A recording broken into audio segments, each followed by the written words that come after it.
of my unsponsored PB Blaster. Yes, from the 1970s, the PB Blaster. Only the best lubrication. Yes, you could use it in the bedroom, but I would not suggest spraying it anywhere you wouldn't want to wear it.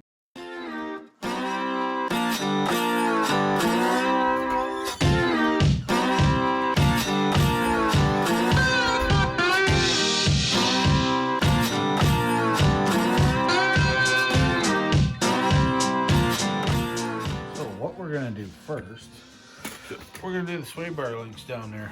Right down here. That thing. We're going to do that. There, the box is right there. We got the quick disconnects for the sway bars so we can make everything longer, give it more travel, and we disconnect it when we go off-road. Yeah, we're coming close. It's Saturday. My cutoff time for the drive shafts was noon hour. It's past noon hour. They're going to have to wait. They got to get snipped and lengthened. And on one end or the other has to be changed off because I got to go from a flange setup to a yoke setup.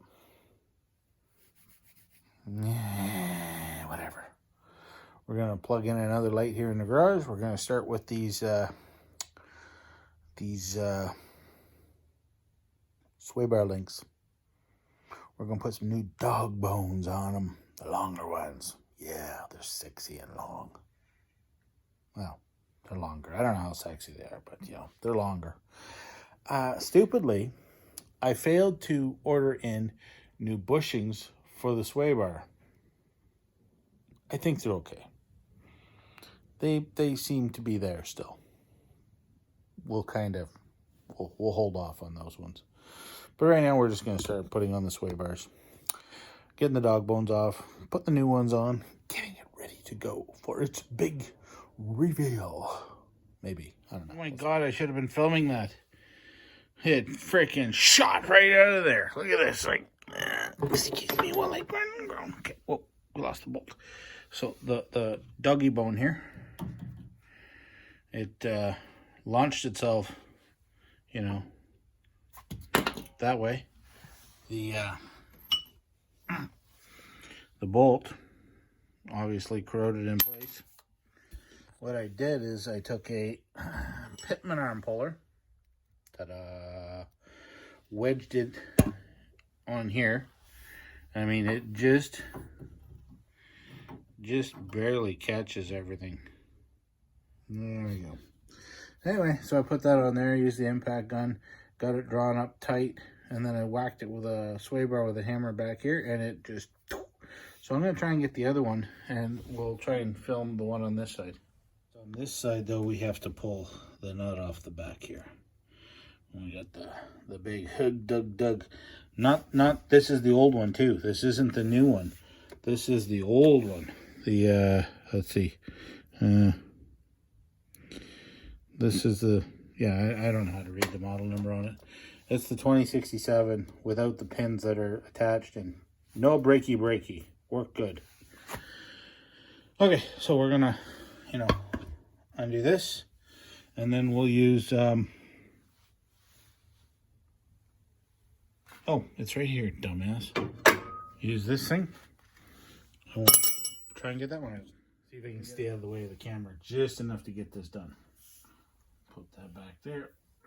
Crank that up there. This little guy here. I'm going to have to do this one a bit different because I got the power steering box here. So it'll have to be down there.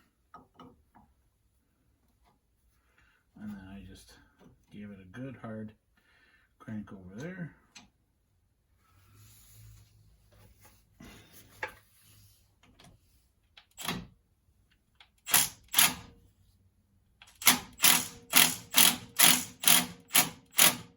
Put enough tension on it.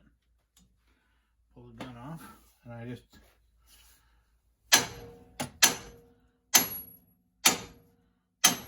of course this one's gonna do the exact opposite of what I want.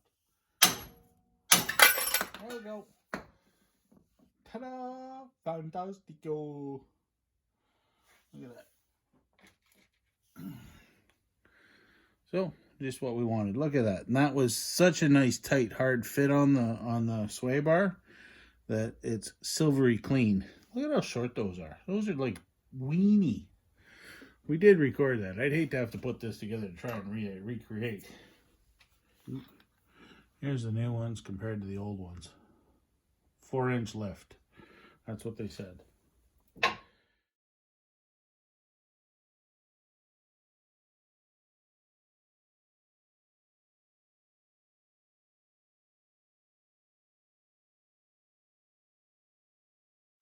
We're going to do that right now. Right now. And what's nice is it doesn't use anything special for pins. Just some spring clips. You can get these at Tractor Supply Store, Harbor Freight, Home Depot, Princess Auto. Nothing special here. This is what we want.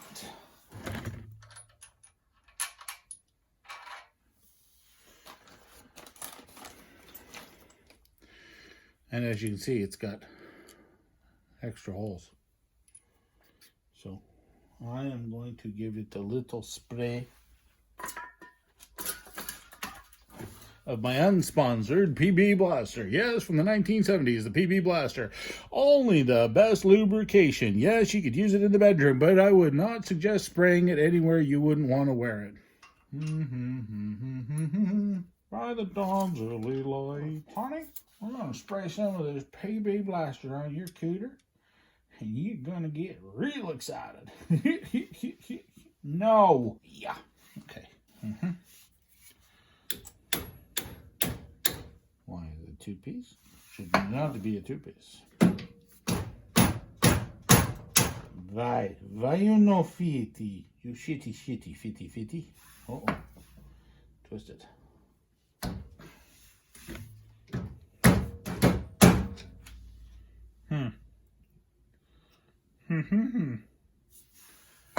Well, you know, we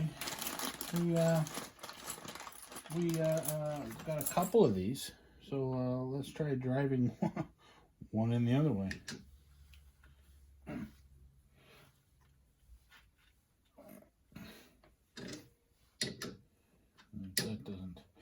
That might be why it doesn't fit there, because it's like not the size for this one.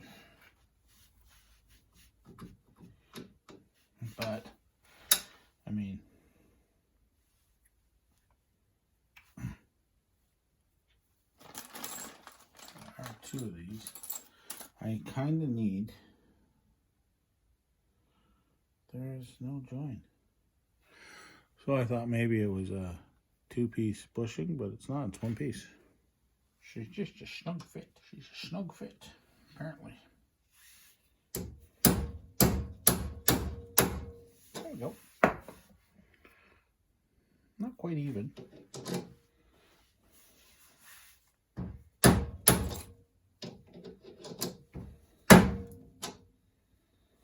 Let's see if we can even that up just a touch. Just a touch. Don't know if it's a big requirement thing.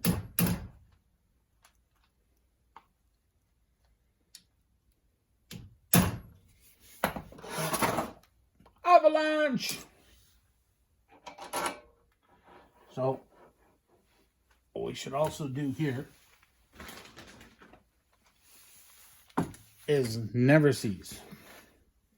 Try not to turn ourselves into the Tin Man.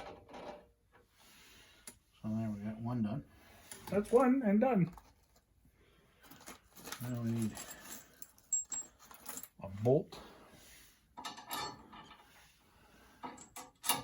Oh. And then we take the other, you know, we give it all a little bit of, whew, give her some lube, not for the Saturday night fun time, party time, adult time, no kids around time. Yeah. We kind of need something not to hurt myself on here. Come on, really? What are you trying?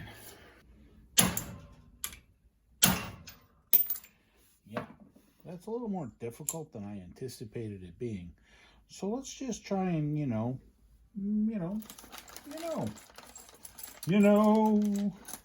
she knows. Did they give me 4 washers? Because, you know, no, they didn't. But they did give me these fascinatingly lovely non-lock bolts. Not bolts. Nuts. Sorry, no nuts. And she's not far enough through yet. Shit the bed, Fred. Well, maybe I can do it this way. What do you think, eh? I'm going to use the nut to press the bolt through, and we're going to cheat just a wee bit. 3/4. No, she's freaking metric. She's this Jeep is half metric, half standard, half something, but definitely not all insanely correct. In fact, on and off.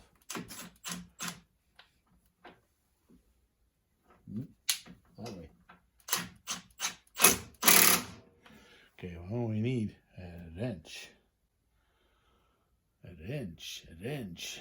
Well, you know, when you ain't got a little one, you grab a big one.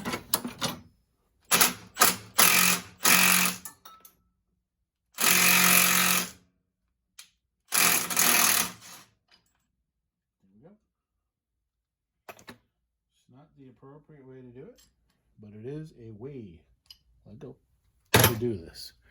The door's in the way, of course, so we're just going to have to slap her together like this. And she's going to be in that sort of a configuration. Of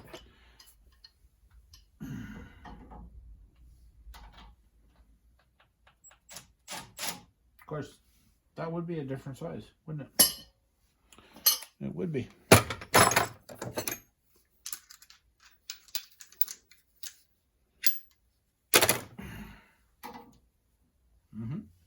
Yep, impact on.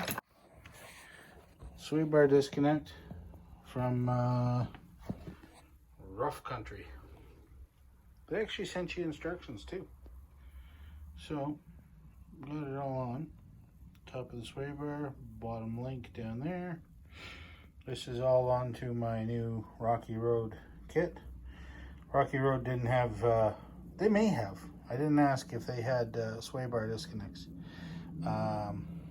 May have to drill those a little bit lower to get the sway bar down. I'd hate to think that it's going to come up and, you know, get into the brake lines. Let's hope not.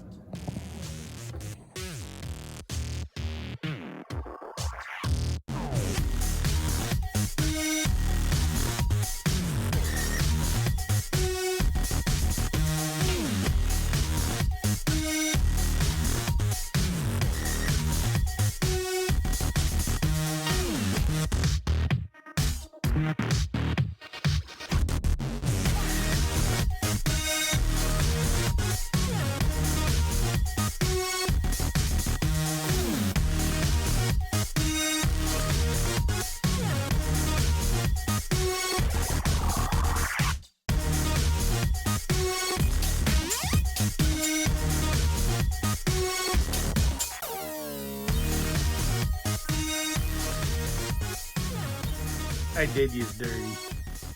I could have shown that a whole lot better. I did use dirty. I'm sorry. I cut you short. Look, what are you paying for? You ain't paying nothing. Quit your complaining. Did you dirty? Let me show you what I'm yapping about here. You can all see that sway bar and links there. Here's the bar. What I'm talking about with these pins is if you put the pins in this direction on there and put the head facing the axle, the one at the bottom, you won't get out. It'll be stuck in there. You need to have them go in this direction, heads out, down there, or you won't get them off the axle. Of course, one sway bar disconnected, the other one not connected is going to be so much easier. Yeah, put stuff down under your fingers. It's a two-hander of a job.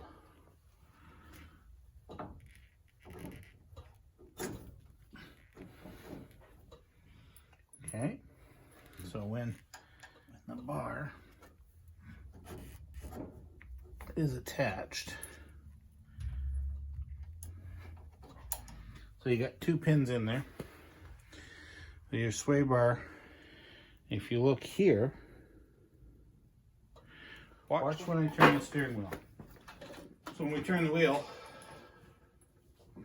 you'll see the bracket runs right into the sway bar. Quick, zoom that out. So when she's under, I don't know how much of a percentage this is. I mean, it may be fine with 35s on, where I'm not going to have this interference issue. But right now, it makes contact. What I was thinking is if I could, on the link at the bottom, cut the bar off and weld it to the very edge of the side over here, and thus moving it in. Maybe undoing the sway bar here and connecting it on here. But then again, you might have just enough room in here for these two to sit. I mean, that is highway driving when you have the sway bars connected. You could use the sway bars off-road too, but with the torquing and torsion of the axle moving back and forth and up and down, you might make connection with your spring plates and that. I don't know if that's going to make a big enough deal if the sway bar disconnect is going to hit that spring plate. Again though, there's enough material there too. You could grind a little bit out of that sway bar, not the sway bar, the top plate on the spring plate there. Put the sway bar disconnect in here. That'll move this in. It'll give you more steering deflection. Your deflection on your steering, you'll be able to turn all the way in. You have the same issue on the other side. It's not one issue to the driver's side or passenger side. It's the same issue both sides. I don't have the disconnect in on the passenger side. It's the same thing. Trust me, it's just there. I mean, if you look where the sway bar disconnects are down there, and where the block is, the steering bracket, when it turns in, she's gonna hit. Let me crank her over. Okay, here's full crank driver's side. Full crank to the driver's side. I know it's way past where she normally would be. No steering locks, remember, I took them out. So, 35. But if you look right there, there's your sway bar disconnect. You can see how it's just going to be right in on top of it. I mean, it's overlapping at this point. As for the disconnects,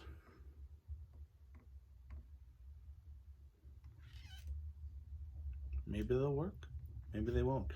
Oh, that's because my wrist is broken and dislocated. It's a permanent injury. Don't worry about it. Sometimes it hurts. I put the brace on. It helps. I know, right? It's a whiny bitch I am. Jeez. So we're at it again with problems. God, this thing, I'm going to get a sticker right across there. Problems. Or maybe problem child. No, that's been used. We'll just call it problems.